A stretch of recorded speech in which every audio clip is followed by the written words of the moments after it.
Drink beer, it's good for you. Hello and welcome to the video. In this video we'll be looking at the milling of grain for use for homebrewing and associated topics. Firstly, it needs to be established that the grain crush you will use with your brewing is totally dependent on method. For those brewing with a basic brew-in-a-bag method, the grain crush will be particularly fine.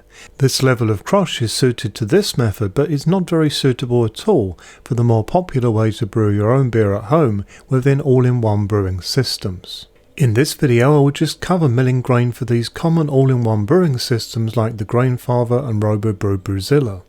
So firstly, I get a lot of people asking me what type of grain mill they should buy. So let's look at that first. My answer is always going to be do not buy anything cheap. These grain mills may work at first, but due to the cost compromises you will find that the rollers will wear out much more quickly, and what you thought was a money saving actually turns into a false economy.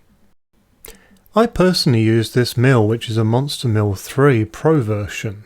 It is some years old and actually started its life in a homebrew store, so it's had a great deal of use there and a great deal of use from me, but it's still going strong. Naturally, it needs some maintenance from time to time like any mill, and is at a price point where you can be confident that it will give you many years of use. That is not to say that cheaper models will be an issue, just avoid the unbranded types and the budget brands. This mill works with a drill. This provides an easier time than a handle. It is also nice to have a good sized hopper, meaning that you're not having to stop and load up more malt all the time. This gets old pretty fast, believe me. Let's now look at setting up your mill. How you will do this will actually vary from make to make, so do be sure to consult your instructions. But principally the main thing is calculating your gap size. I would suggest that for your gap you simply use a credit card between the gap on both sides of the rollers to make sure they are even. Tighten to the card so that it is not loose, but also so that it can be tugged out without damage to the card. If you reinsert the card into the rollers after setting the gap, then it should cause the rollers to move but will be retrievable afterwards. I use my wife's credit card so that if I do damage it, then it can actually save me money. But the choice is yours. This gap size is a great starting point for some, and for others, myself included, just right. Do keep in mind though that grain kernel size can vary from region to region.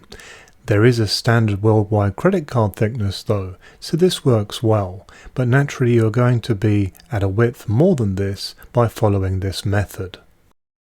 Before you start milling your grain, be sure to connect your drill firmly and check that it has a tight connection to the mill itself. Then simply drill at a low speed as you can see here. If you have just set your mill, then run some test grain through it to make sure you are happy with the crush. What you are actually looking for is a crush that will be fine enough that you get good efficiency.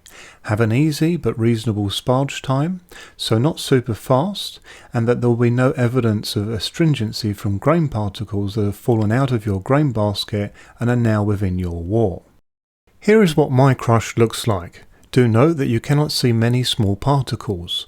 Also that many of the husks are just chipped and are not smashed. You cannot avoid some going this way, but they should be a minority. We can also see a reasonable amount of flour, but not too much. You could go a little finer than this, but not much. I get a lot of questions about the storage of milled grain, so let's have a look at that next. It is actually perfectly good practice to crush your grain ahead of use. What you absolutely must ensure though that it is stored at the right temperature and the right conditions. This must be away from direct sunlight, heat and moisture. You should also ensure that it is stored airtight. Using a vacuum sealer is actually ideal for storage if you want to pre-mill your grain in advance of its use. Here is an example of grain that I have milled and vacuum sealed. A vacuum sealer does not need to be expensive. I got this one on eBay and it certainly wasn't heavy on price, but it's already given me some years of service. It is also useful for other things of course. Like when you buy hops in 5 kilo bags and want to break them into smaller amounts and keep them as fresh as possible. Weird really, but my wife has even found it useful for food. So on the basis of storing milled grain vacuum sealed and ticking all boxes in terms of storage conditions, then it will last for months. Do not push it past 12. Also keep in mind the grain's use by date. I've seen some sources claiming much lower periods online. I think they forget or simply do not realise that many breweries buy a whole year's supply of grain pre-crushed, and it works just fine for them as long as they store it correctly. I guess the spread of bad advice just starts with one homebrewer guessing it, and it has a domino effect. It could also be those with a financial motive, of course. No, they wouldn't do that, would they? You can be very sure that they would, and do, and this is just one example of it. Personally, I mill my grain the day before a brew usually. Mass milling sessions are not really a way that I like to spend my time. If you are milling your grain the day before a brew, or maybe a couple of days ahead, then vacuum sealing is not really needed. But do ensure that you do actually store it correctly as described already, and do store it as airtight as you can. The method I use is to actually add the grain into a bag that I can remove the air from and then seal. I then add this to a plastic container that I also seal. Usually when I mill my grain, I mill it dry, but some people find that they get a more desirable crush by actually milling their grain wet. Now when we say wet milling, the more correct phrase is actually damp.